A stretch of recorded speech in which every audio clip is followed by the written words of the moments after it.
Hasta ahora hemos contado cómo en el universo nacen nuevas estrellas una tras otra y cómo este proceso continuará durante billones de años. Pero al mismo tiempo no ha nacido ni una sola galaxia nueva. ¿Alguna vez te has detenido a pensar en esta contradicción? Hola a todos. ¿Qué significa realmente todo esto? ¿Será que estamos malinterpretando algo? Bienvenidos a Pangea. Vamos a observar todo esto con mucha atención. ¡Empecemos!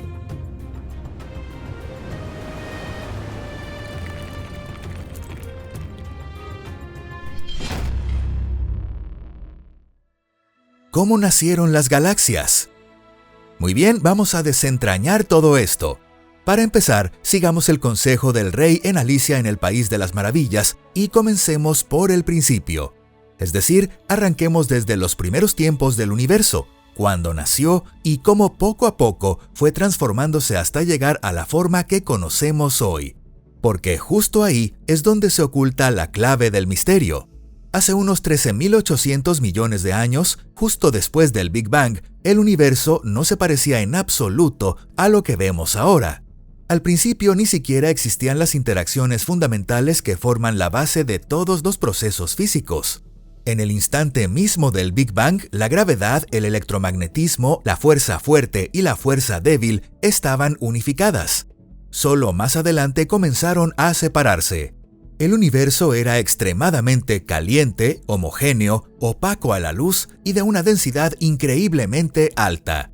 Pero 380.000 años después del Big Bang, al enfriarse lo suficiente, los electrones pudieron unirse con protones y partículas alfa ya desacelerados, formando así átomos de hidrógeno y de helio. A partir de ahí, el siguiente proceso se extendió durante otros 500 millones de años. El universo seguía siendo uniforme, pero ya estaba compuesto de la materia ordinaria tal como la conocemos. Sin embargo, en ese océano infinito de materia, ciertos efectos cuánticos provocaron lo que hoy llamamos fluctuaciones, pequeñas regiones donde la densidad de la materia era apenas un poco más alta o más baja. Aunque esas diferencias eran minúsculas, bastaron para poner en marcha el siguiente paso.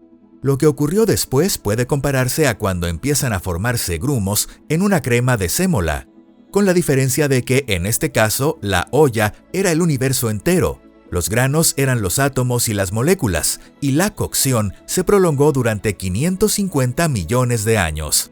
Claro que a diferencia de una olla sobre el fuego, la temperatura no aumentaba, sino que iba descendiendo de manera constante. Y ese enfriamiento fue avanzando poco a poco, cada vez más lento.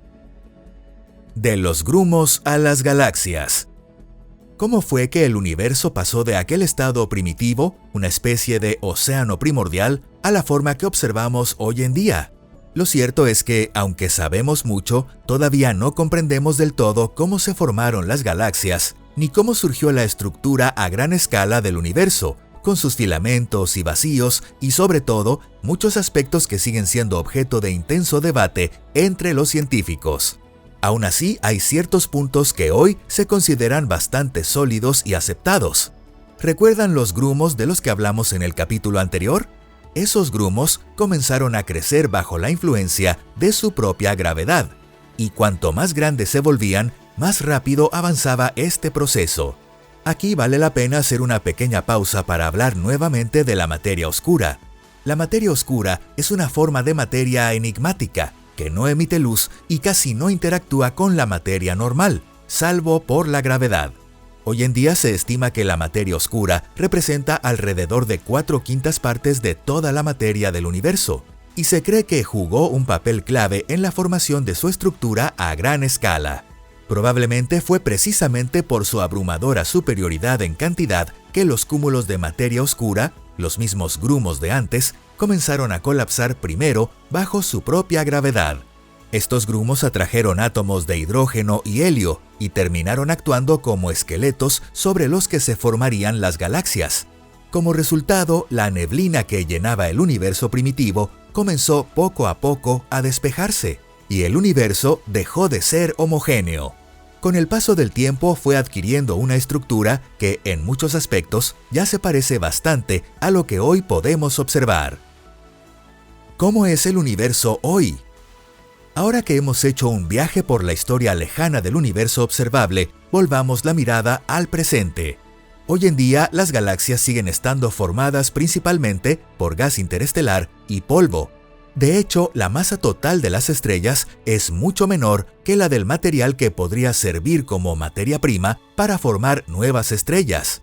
Ese gas y ese polvo están repartidos por toda la galaxia, pero se concentran sobre todo en la región conocida como los pilares de la creación.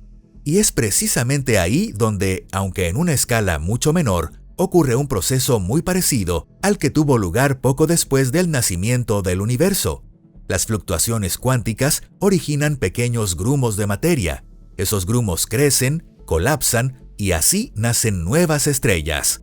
Cuando los científicos dicen que las estrellas seguirán formándose durante un periodo extremadamente largo y que, según cálculos aproximados, ni siquiera se observan señales de que las reservas de combustible se agoten, se están refiriendo exactamente a este proceso. Dentro de algunos billones de años, el universo tendrá muchas más estrellas que ahora. Pero, ¿veremos nacer una sola galaxia nueva? Lo más probable es que no. Tal vez ya hayas empezado a intuir por qué. El universo actual ya tiene una estructura definida y es completamente distinto al joven universo de hace miles de millones de años. Para entenderlo mejor, veamos algunos puntos concretos. Primero, hoy existe un fenómeno misterioso similar a la energía oscura. Comenzó a tener efectos notables hace unos 5.000 millones de años. Aún no sabemos qué ocurrió entonces, y mientras no se descubra qué es realmente la energía oscura, no podremos responder a esa pregunta. Pero hay algo que sí sabemos con certeza. La energía oscura está haciendo que el universo se expanda de forma acelerada. Una característica esencial de esta expansión es que no tiene un centro ni un punto de origen. O sea, la expansión ocurre al mismo tiempo en todas partes del universo. Por ahora, esa expansión no ha logrado superar la fuerza de la gravedad.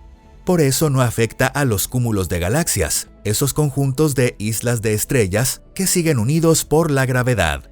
Pero en el espacio entre cúmulos, la expansión del universo actúa con toda su intensidad. Los cúmulos de galaxias se alejan constantemente unos de otros. Incluso la luz, que lucha contra el estiramiento del espacio, termina por cansarse y se vuelve más roja. Este fenómeno se conoce como corrimiento al rojo, y por eso las galaxias lejanas se ven rojizas. Esa expansión del espacio es justo lo que hoy impide que se formen nuevas galaxias. Incluso si en algún lugar del espacio intergaláctico surgiera una fluctuación similar, no habría suficiente materia para formar ni siquiera una galaxia diminuta. Además, la materia oscura ya no está mezclada con la materia ordinaria. Hoy en día, lo que llamamos materia normal, como el gas interestelar, las estrellas o los planetas, se concentra sobre todo en los discos de las galaxias, mientras que la materia oscura se encuentra casi por completo en los halos que rodean esas galaxias. Por eso, aunque por casualidad llegara a formarse un cúmulo nuevo compuesto solo de materia oscura en el espacio intergaláctico, nosotros ni siquiera podríamos verlo. ¿Y por qué estamos hablando de espacio entre galaxias? Pues precisamente es ahí donde se encuentra la mayor parte del universo. En uno de los videos anteriores de este canal hablamos sobre la densidad, y el hecho es que la densidad promedio del universo es increíblemente baja. Así que, estadísticamente hablando, lo más probable es que la mayoría de las fluctuaciones ocurran en regiones del espacio profundo, a millones de parsecs de la galaxia más cercana. Pero, ¿qué pasaría si algo así ocurriera dentro de un disco galáctico? No estamos hablando de una simple posibilidad. Como ya dijimos cuando mencionamos la formación de estrellas, eso es algo que está ocurriendo constantemente. Sin embargo, el resultado no va más allá del nacimiento de una nueva estrella. La materia no es suficiente, y además no hay materia oscura presente. Como mencionamos antes, la densidad de materia oscura dentro de los discos galácticos es tan baja que apenas es perceptible. De hecho, en ninguna observación se ha logrado detectar directamente ni una sola partícula de materia oscura, en particular en nuestro sistema solar y sus alrededores.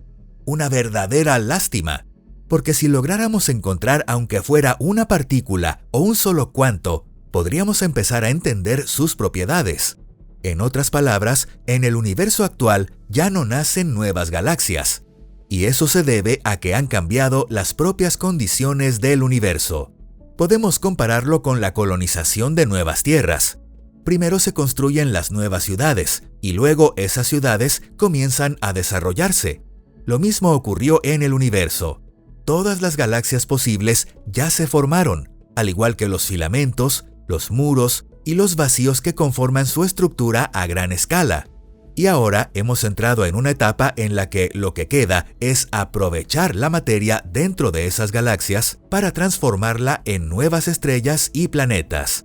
Esta etapa continuará durante muchos billones de años, hasta que se consuma todo el material útil para formar estrellas y el universo quede poblado solo por astros viejos, que tarde o temprano también se apagarán. Si te ha gustado este video, no olvides darle me gusta y compartirlo con tus amigos. Muchas gracias por vernos. Nos vemos en el próximo video. ¡Hasta pronto!